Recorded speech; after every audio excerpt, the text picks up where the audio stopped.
Well, the Day of the Dead celebrates family and friends who have passed on. So what better time to maybe plan a funeral for those who are still with us? You may not think so, but it's true. Gail Rubin, the Doyenne of Death and author of A Good Goodbye, knocks 'em dead with her enthusiastic approach to planning a funeral. Good morning. Welcome back. Good morning. Great to be with you. What a beautiful display and what a lovely tribute you've placed here for us. Can you explain the connection basically between Halloween and the Day of the Dead celebration? Yes.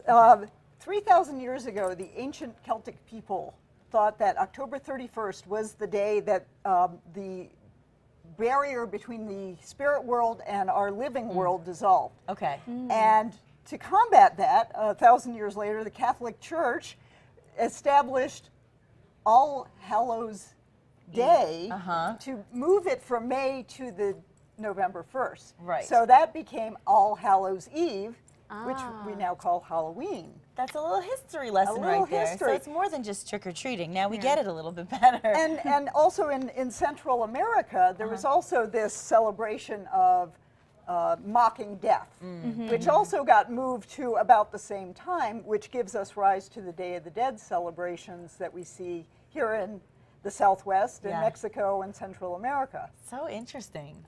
Right, it is very interesting. Now, what is included on the Day of the Dead altar? Can you tell us about that? So this is to help welcome the spirits back from the spirit world of those that we love. So we have a picture of those people, so we get a good idea of who they are.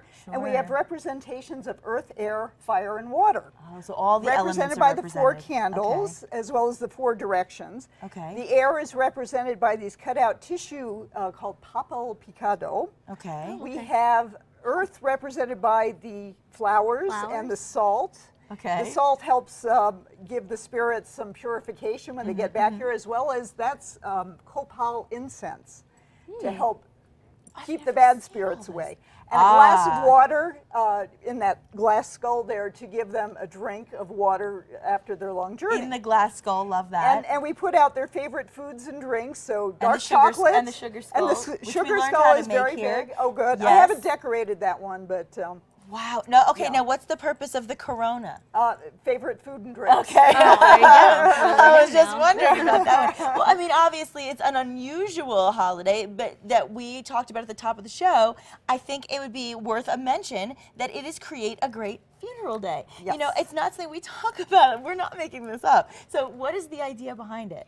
The idea behind it is to have a conversation with your family about what you might want in your funeral. Okay. So often, you know, people will die, and it came from a woman named Stephanie West Allen, who watched her husband struggle to create a funeral for his mother, and she had left no directions. As most people don't, and most people do struggle in those situations. Obviously, it's a very difficult, tragic time, and it's hard to think of planning anything festive, but that's often what people want. That's what's becoming of funerals, is to be a celebration of life.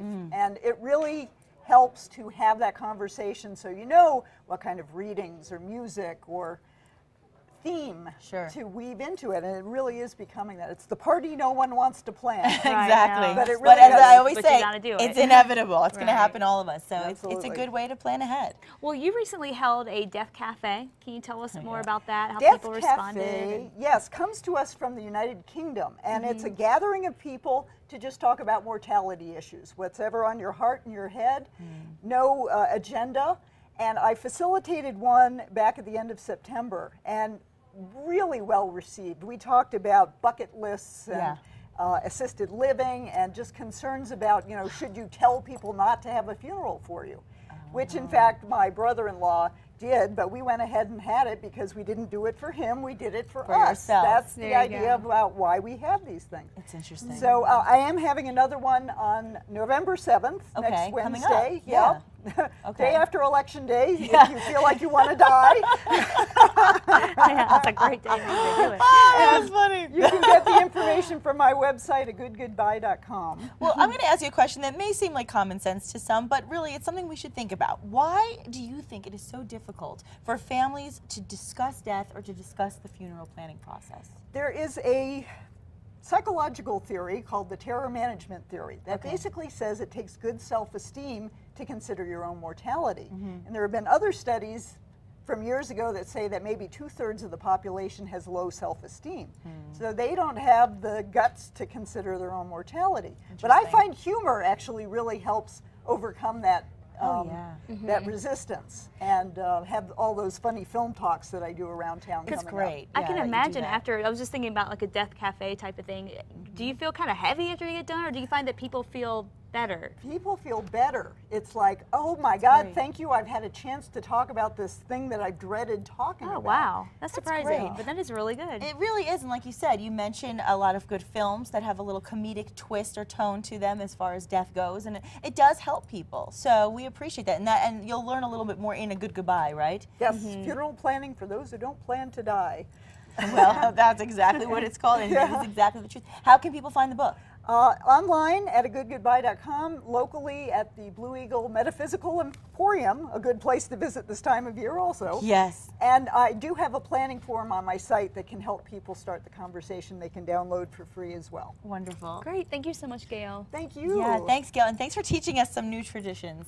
A really wonderful way to honor those who have passed. So thank you. And coming up next on New Mexico Style, scary flicks that will give you chills and thrills and burn some calories too.